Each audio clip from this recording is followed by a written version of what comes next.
Hello everyone, welcome back. So as we continue with Mary Bateman, the Yorkshire witch, though let's be honest, she was more of a criminal. Anyway, a long distance dupe is next. Mary continued to read fortunes, mainly for young serving girls, many of whom she terrified into parting with what little savings they had. She also continued to employ the insights of the fictitious Miss Blythe, whose direction and advice she passed on to her dupes, wringing even more pennies from them. While the psychic industry remains a woefully unregulated one, as now, vulnerable people formed a credulous prey, believing claims of fortune-tellings and clinging to predictions of a better future, presented under the guise of one who claims to have their best interests at heart. Though many do experience a beneficial measure of comfort and solace from psychic readings, tarot cards, astrological and clairvoyant predictions, even spiritual lifestyle gurus, there are those desperate for guidance and reassurance who can be held in the tightest grip of psychic addiction, cravenly acting on less than benign life-changing advice, usually centering on some cash transaction, and even more so in Mary's day. The scientific revolution of the 17th century, centering on Isaac Newton in England, ought to have swept away the superstition of earlier centuries, but it hadn't. Few of the working class, who were Mary's clients, had anything resembling an enlightened education, and to them the mood swings of the economy and the ever-climbing natural death rate were just as bewildering and terrifying as it had been to their ancestors. Often employing the ruse of removing evil wishes, whether placed by a particular antagonist or by forces of unseen, Mary's fraudulent and profitable exploitations now wholly centred on the instructions of Miss Blythe, who, in spite of having no existence, but in the artful mind and lying mouth of Mrs. Bateman, nevertheless recommended a specific range of lucrative charms that she desperately trusting fell for time and time again. With regard to her own ministrations, and those carried out on behalf of Miss Blythe, Mary could tentatively be placed into the category of folk healer, in England also known as cunning folk. Their spells and charms, a part of their profession, stemmed from the medieval period or earlier, and carried through to the early 20th century.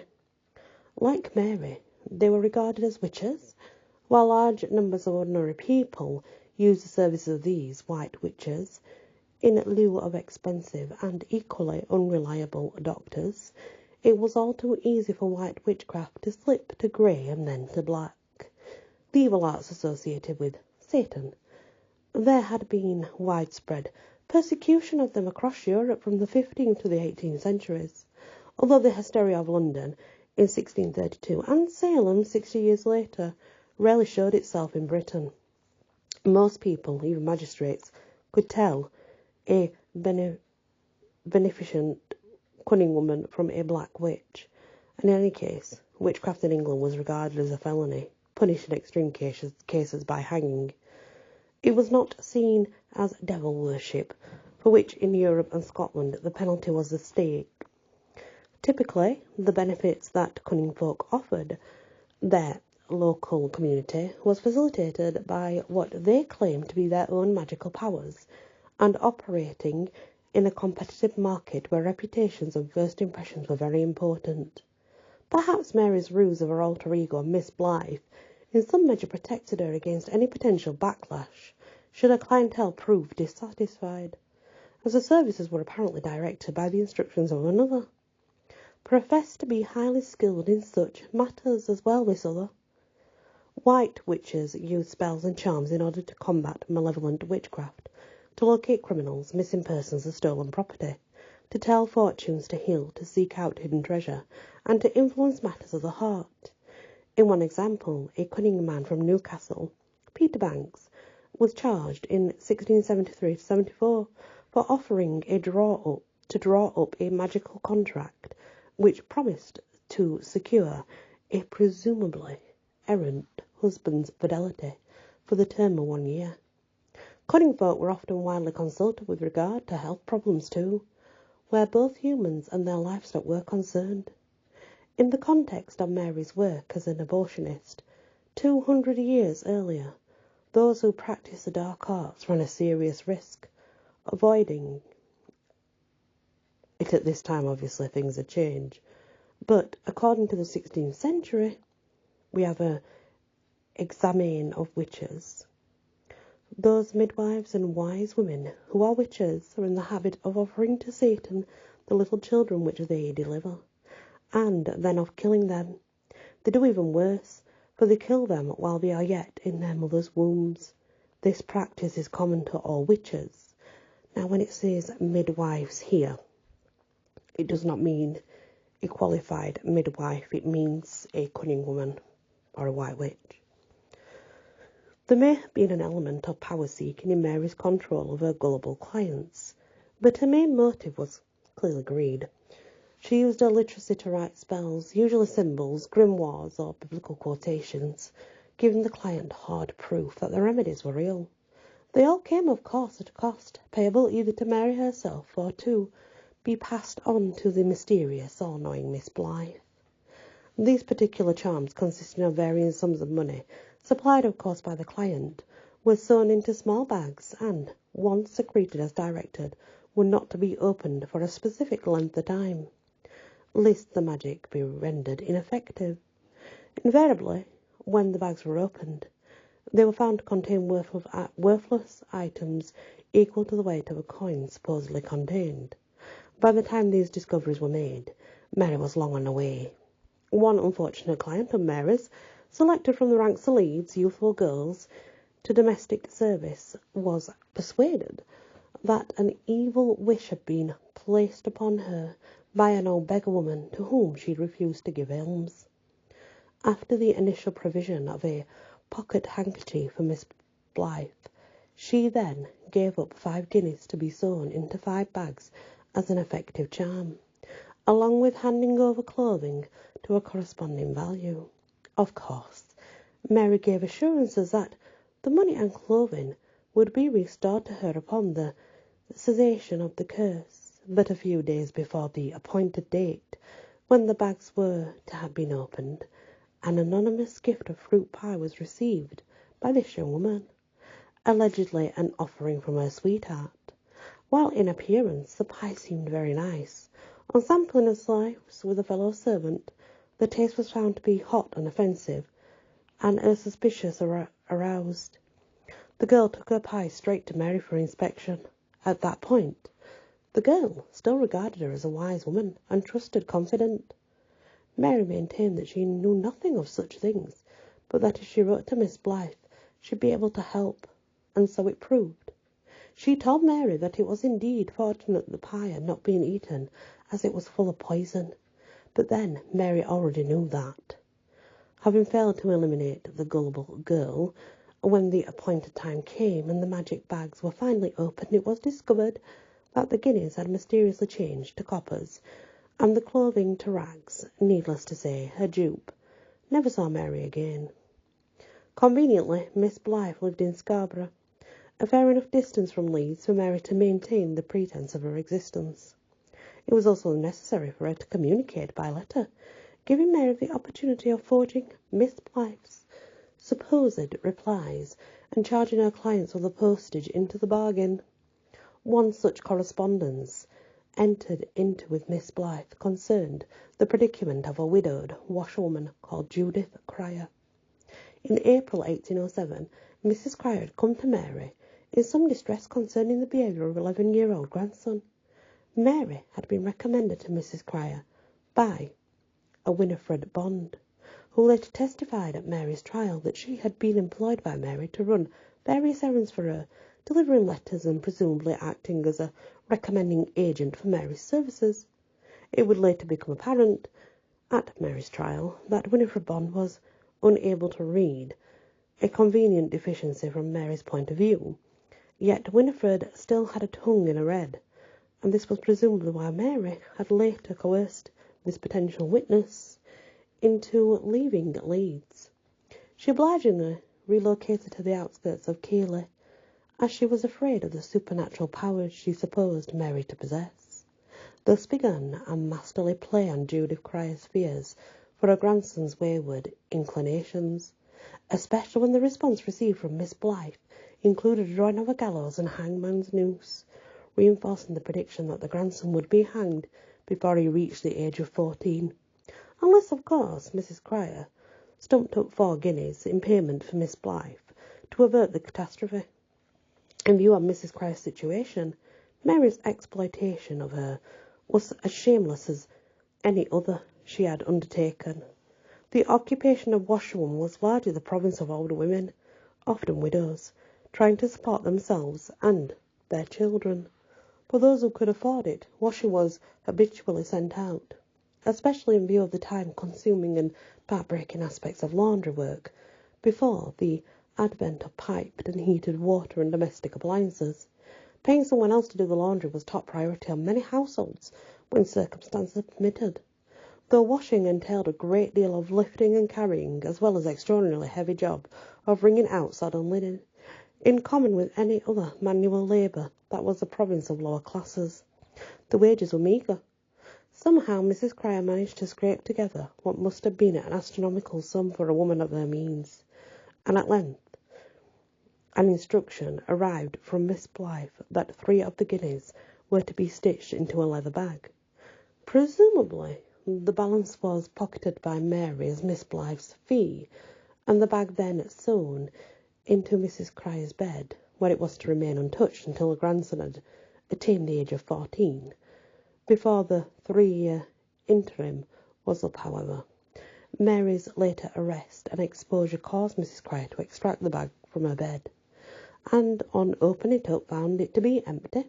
The 3 guineas, of course, had never been placed in the bag, never in the first place, and had long since been spent by Mary, who'd even had the audacity to make Mrs. Cryer do a laundry free of charge for 3 months in order to defray the postal charges incurred in communing with Miss Blythe on her part.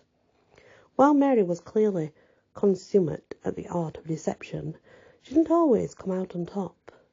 A young man who had applied to her with the age-old problem of having made a young woman a mother without making her a wife was assured that a payment of 2 guineas would cover the cost of an effective charm that would remedy the situation. Perhaps if the expectant mother herself had applied to Mary, the desired outcome would have been achieved. But the child duly arrived, and the enraged father swore vengeance on Mary, forcing her to refund the monies he'd paid. But even here Mary lied, saying that she had no ready money in her possession. She claimed that she'd had the fortune to meet a mysterious man in black on leaving her house one evening, and it was he who had given her the necessary coin to make good on a failed promise. A fortuitous and very unusual occurrence on the streets of early 19th century Leeds. Mary's extortions were not limited by exploiting the susceptible subjects identified by herself or those supplied by Winifred Bond, however, as she even extended her deceptions to her own family. One of Mary's brothers, having deserted from the Royal Navy, came with his wife to Leeds to lodge with the Batemans for a while to escape detection. If convicted, he would have faced the death penalty. The Navy was notorious for its harsh discipline, since a good many sailors in the 17th, 18th and early 19th centuries were pressed into service unwillingly. A firm hand was often needed to keep the crews in line. While flogging was frequently administered for lesser offences, deserters were hanged. After the destruction of the French-Spanish fleet at Trafalgar in 1805, the threat of invasion by France was seriously diminished. It could not have been discounted, however, and the Navy was still vital in maintaining trade, continuing its blockade of French ports, and after 1808, supplying Arthur Wellesley's army in Spain. Not a single sailor could be spared. Mary must have found that the couple cramped her style somewhat, and conceived a plan to be rid of them both, as well as turning an healthy profit from their exploitation of her house guests. Firstly, echoing her contrivance of John Bateman's unnecessary mercy, To his healthy father's deathbed, Mary presented her sister-in-law with a forged letter from Newcastle, stating that her own father's life was in the balance and that she should hurry to his side to receive his last blessing. Duped, as Mary Bateman had been before her, Mary's sister-in-law got to the Newcastle only to find her father in perfect health.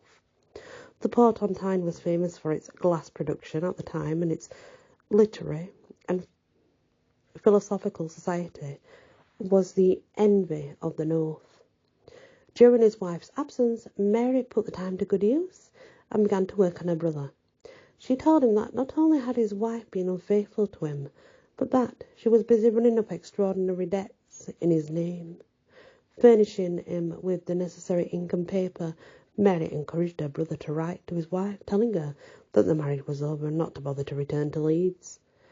The lady was obviously made of sterner stuff, as she did return, in spite of her husband's letter, and not only convinced him of the truth and of her constancy, but also of the sister's deceit, which became unquestionable when it was discovered that Mary had stolen all of their clothes from the travelling trunks and sold them for whatever money she could get. In the face of her brother's warranted indignation, Mary engineered the couple's hasty departure from Leeds by proceeding straight to the magistrate and informing on her brother as a deserter. Then she plumbed the depths even further when she wrote to her mother, telling her that her son had been apprehended as a deserter and that the sum of £10 was necessary to set him free. As any concerned mother would, Mrs. Harker duly sent the money for her son's release, as well as informing on her brother and almost wrecking his marriage and causing untold distress and financial hardship to their mother. Mary had managed to turn a healthy profit from the whole sorry episode.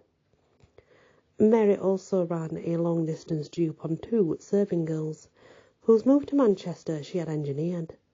Having been under Mary's influence for some time, along with several of their friends who had all been persuaded of her powers of fortune-telling in matters of the heart, one girl had even resorted to stealing various articles from her mother, including a large family Bible, to satisfy Mary's demands.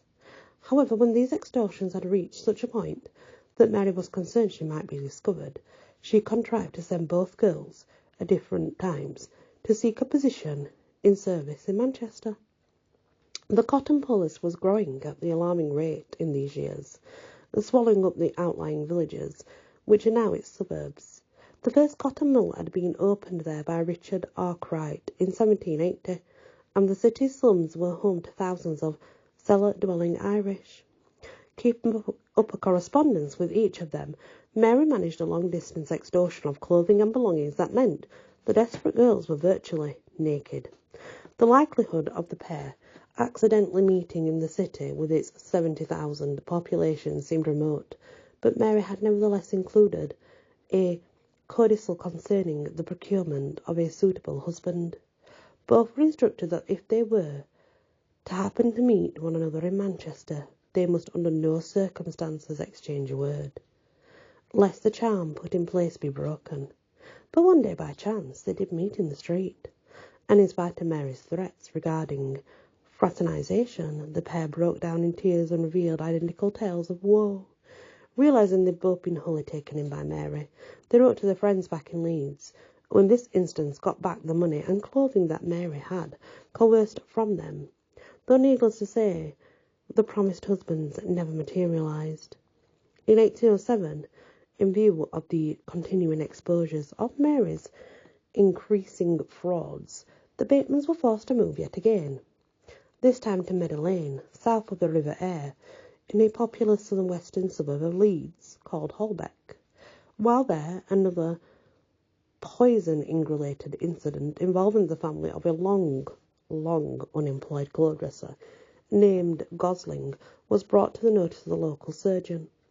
While the circumstances and motive for the attempt of poisoning are not clear, in view of Mary's track record, the finger of suspicion was afterwards firmly pointed in her direction.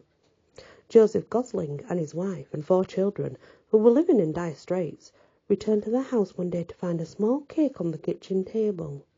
The mother and children immediately tasted the surprising, welcome, free gift of food, and though it had a very keen and pungent taste, nevertheless, they ate several mouthfuls, and so began to feel very ill.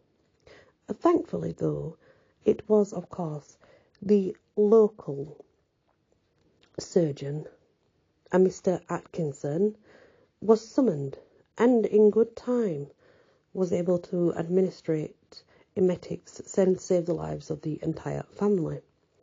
As for the fateful cake, on inspection it was found to contain a large quantity of arsenic. While the description of the taste of the cake and the rapid subsequent ill effects on those who had eaten it were clear indicators of the presence of poison, Mr. Atkinson may well have carried out some additional rudimentary toxicological tests. Similar tests of a physical nature would later be presented as evidence at Mary Bateman's trial. Chemistry had spectacularly come to the aid of forensic science in 1752, when the first of such tests secured a conviction in the case of poisoning by arsenic in that year. Mary Blandy, acting on the instructions of her lover, fed her father arsenic trioxide. The powder Mary stirred into her father's tea, and gruel every day made him so ill that he would stay up all night with vomiting and stomach pains. After a few attempts, she eventually killed him, but not before he realised his daughter's true intent. Her father's love was such that his main concern during the final days was not that he would die, but that Mary should not have been hung for murder.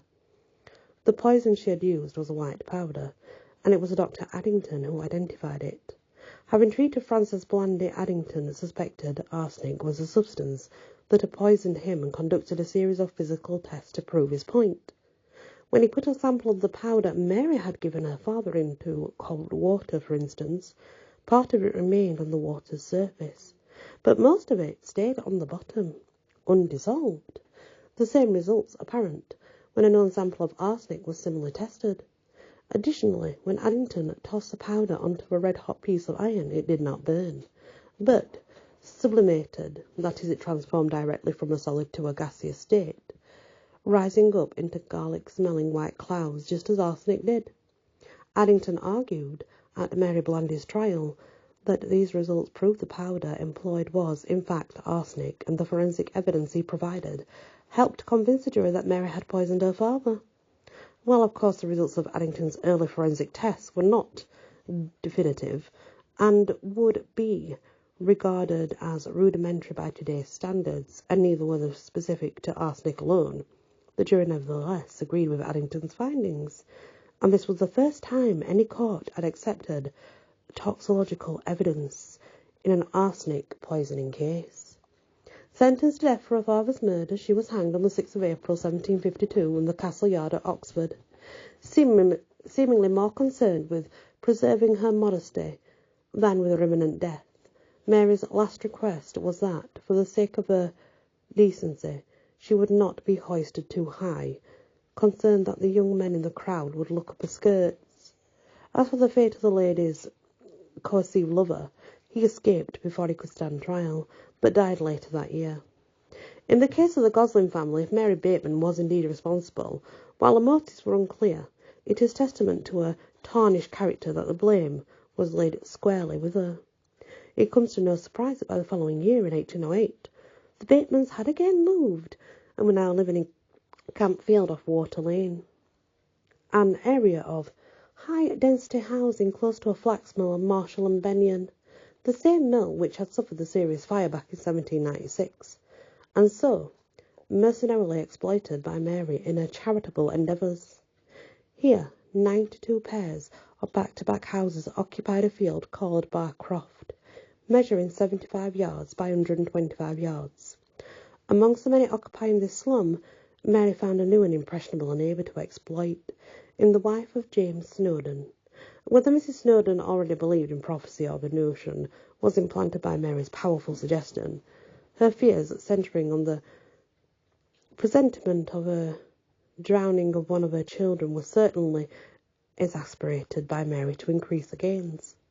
Whatever the origins of Mrs. Snowdon's premonition, Mary assured her that Miss Blythe would be able to help. Miss Blythe, who had now apparently moved to Thirsk, still far enough away to preserve the pretence of her reality, wrote advising that in order to save the child from a watery grave, Mr. Snowdon's silver pocket watch must be sewn by Mary into the Snowdons' bed, in addition to the sum of 12 guineas stitched into the mattress. The Snowdons could, of course, later extricate the watch and the money, but only once the charm had worked. In view of the monies already laid out, Mary obviously saw an opportunity for further exploitation and increased Mrs. Snowdon's fears by telling her that Miss Blythe had also warned that unless the family moved to Bowling, a village on the outskirts of Bradford, then opening up the iron trade, then the Snowdons' daughter would end up a prostitute working the streets of Leeds.